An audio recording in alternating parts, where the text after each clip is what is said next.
2008 was brutal. Phew. Yeah, 2008, we had the third consecutive failure of the Falcon 1 rocket for SpaceX. Tesla almost went bankrupt. We closed our financing round 6 p.m. Christmas Eve, 2008. It was the last hour of the last day that it was possible. We would have gone bankrupt 2 days after Christmas otherwise. And I got divorced. That was like rough, man.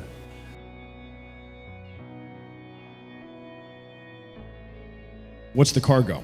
And the idea was to use that as an opportunity to inspire people. Again, Carl Sagan had a beautiful thought many, many years ago that if you just get enough people to look at the Earth from a distance, that it would get them to focus on the problems here and on the possibilities of space exploration.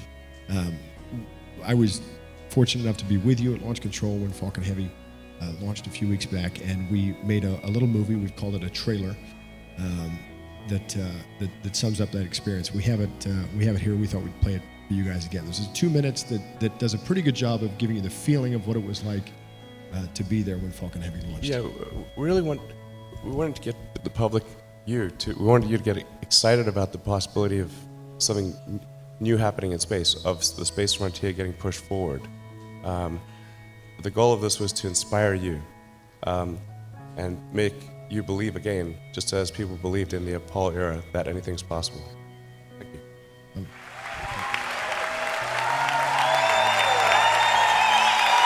How do you manage your time? How do you parse? How do you zoom in and zoom out and make sure that all these things are coming together?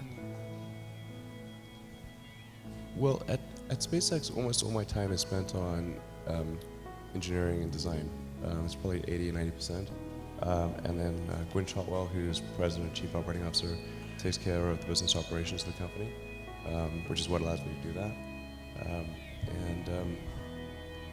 Yeah, I think in order to make the right decisions, you have to understand something. And if you don't understand something at a detailed level, you cannot make a good decision. But I'd like to just point out, like, what you saw there is a result of an incredible team at SpaceX, super talented people who really work like crazy to make that happen. I think my role is to make sure that they have an environment where they can really, where the talents can really come to the fore,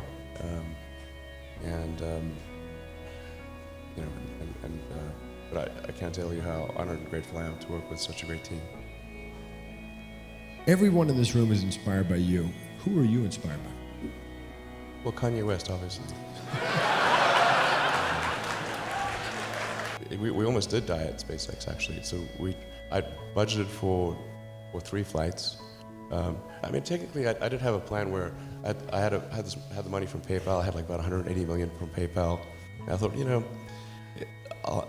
I'll allocate half of that to SpaceX and Tesla and Solar City, and that should be fine. I'll have 90 million, like, just lots, But then what happened is things cost more and took longer than I thought. So I had a choice of either put the rest of the money in or the companies are going to die. And it's like, so I ended up putting all the money in and borrowing money for rent from friends. 2008 was brutal. Phew. Yeah, 2008, we had the third consecutive failure of the Falcon 1 rocket for SpaceX. Tesla almost went bankrupt. We closed our financing round 6 p.m. Christmas Eve, 2008. It was the last hour of the last day that it was possible. We would have gone bankrupt 2 days after Christmas otherwise. And I got divorced. That was like rough, man. Living in scar tissue there. Well, it poses a question, or maybe you just answer the question of why is no one else doing these things?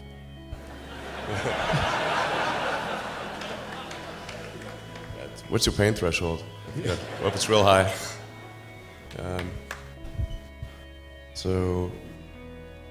Yeah, SpaceX is alive by the skin of its teeth, so is Tesla. If things had just gone a little bit the other way, both companies would be dead. And like, one of the most difficult choices I've ever faced in life was in 2008. And I think I had maybe $30 million left, or $30 or $40 million left in 2008. And I had two choices. I could put it all into one company, and then the other company would definitely die, or split it between the two companies. But if I split it between the two companies, then both might die. And when you put your blood, sweat, and tears into creating something, and building something, it's like a child.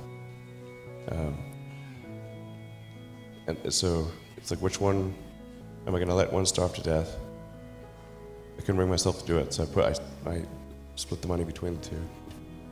Fortunately, thank goodness, they both came through. We've got a question from the audience that builds on that. What was your biggest failure and how did it change you? What was your biggest failure and how did it change you? I have to really think hard about that. Failure. Never heard of it. There's your answer. Well, there's a ton of failures along the way, that's for sure. Like I said, as I said, for SpaceX, the first 3 launches failed. And we're just barely able to scrape together enough parts and money to do the 4th launch. If that 4th launch had failed, we would have been dead. So multiple failures along the way. I tried very hard to get the right expertise in for SpaceX. I tried hard to find a great chief engineer for the rocket, but the good chief engineers wouldn't join, and the bad ones, well, there was no point in hiring them. So I ended up being chief engineer of the rocket. So if I could have found somebody better, then we would have maybe had less than 3 failures.